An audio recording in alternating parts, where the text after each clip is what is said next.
Before I start the video, I recommend watching my other video introducing my series, as it would make more sense rather than going blind, and maybe even my iceberg video, talking about the history of the series too, as it helps set up the characters a bit more and maybe a few details that might be important throughout the video. But without further ado, enjoy the video. Hey guys, it's been a while, huh? Well, I'm back and I'm ready to make a video after 3 months.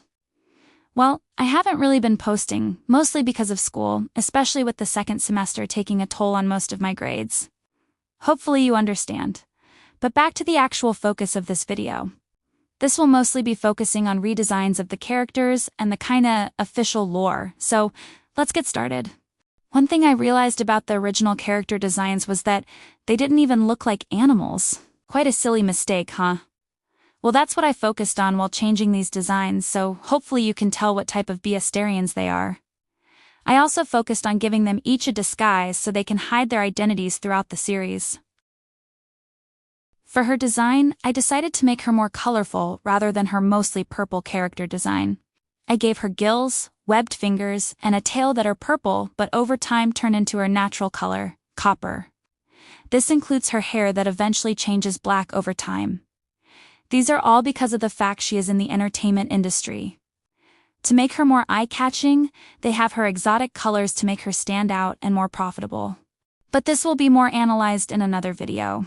Alex has 2 main outfits, her jester costume and her casual outfit. Her jester outfit has more color, but it is only worn once. For this outfit, I wanted to show that she is clearly a medic without even explicitly saying it. So I gave her a blue cross as one of her buttons, but I might consider changing this due to the design possibly breaking the Geneva Convention, as it states that you cannot attack anyone like doctors in wars. And if it isn't obvious, this series does contain lots of combat scenes. This is why I decided to make the cross blue instead of red. But I haven't really done much research, so this might not count, but I will keep the design for now until further notice. Her buttons also consist of a shell and a sea star. Her colors are still being determined for her design, as I am currently trying to focus on more important things.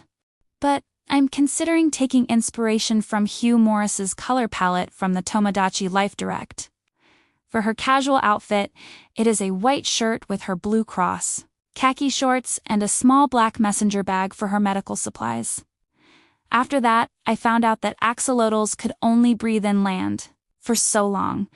So I had the idea of Alex carrying a bucket of water that can alternate as a backpack, so anytime she needs water she can splash water on herself. I'm unsure if this would be efficient as she could only use it once or twice. For the disguise hiding their Beastarian traits, it was hard. I considered giving her an oversized hoodie so she can hide both her tails and gills. But I feel like this would be overused as Usagi also has a similar disguise. If you have any alternate ideas for either of these problems, let me know. Usagi's character design was more simple. I gave her ears, a tail, and maybe a new outfit. At the least, I wanted the clothes to be worn down after years of use.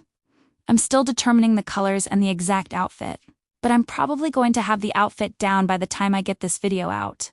I also changed her hands, giving her a mix of a rabbit's paw and a normal hand, so here is what it looks like. For the disguise, I chose to give her a hoodie if it isn't obvious, and she hides her tail by wearing her shorts over it. It was also pretty easy, as he had the perfect outfit when hiding his identity: a poncho to hide his tail and shell, and pigtails to hide his ears. But this constant loss of blood circulation on his ears causes his ears to be scarred up throughout the series.